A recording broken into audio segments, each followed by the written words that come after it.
All right, so this video is for progression for low mileage runners, which for the sake of this video, I will refer to as less than 30 miles per week. So if you are a runner that does currently or has for a long period of time run only 30 miles per week, how do I progress to running more mileage, or what other things can I do outside of running mileage? Or increasing the mileage to become a better runner. That's what we'll go into here. And as always, if you want to read the written portion of, or sorry, the written version of this lesson, you can enroll in my course called the Peaks Formula on my website, peaksrunning.co. And you can find that link in the description below. And with that being said, we'll get right into it. So for runners that fall into this quote unquote low mileage camp, and as I mentioned, I'll refer to that as less than 30 miles per week on average for the sake of this course, for this lesson. They're likely running a lower mileage for a number of reasons. And if you're a young JV high school runner or a casual adult runner training for a race in the 5 to 10K distance, those are the people that are most likely to comprise a large percentage of the runners in this camp.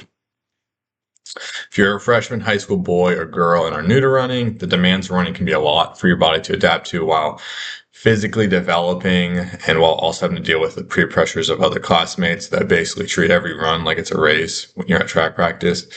To allow for soft tissue and bone development as well as physiological adaptations throughout training, the young high school athlete should start with a more conservative amount of mileage, and this should be handled by their high school coach.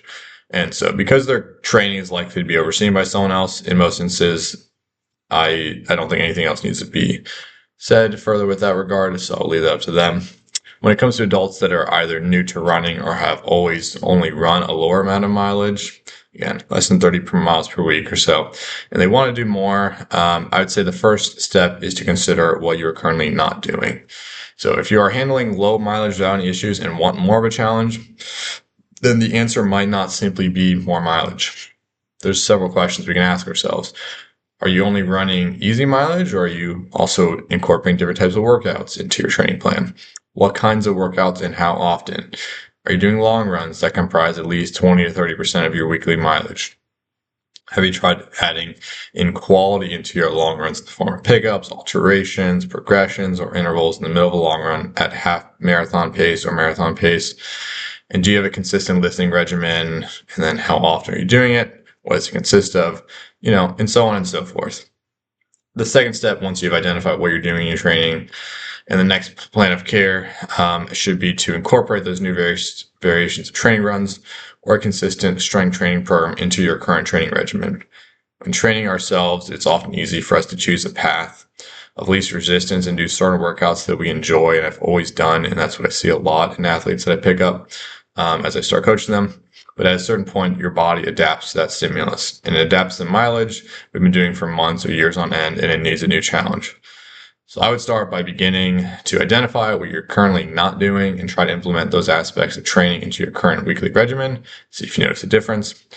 But even without increasing your mileage, you'll start to see some kind of growth if you incorporate different aspects of training that you're not currently doing up to this point.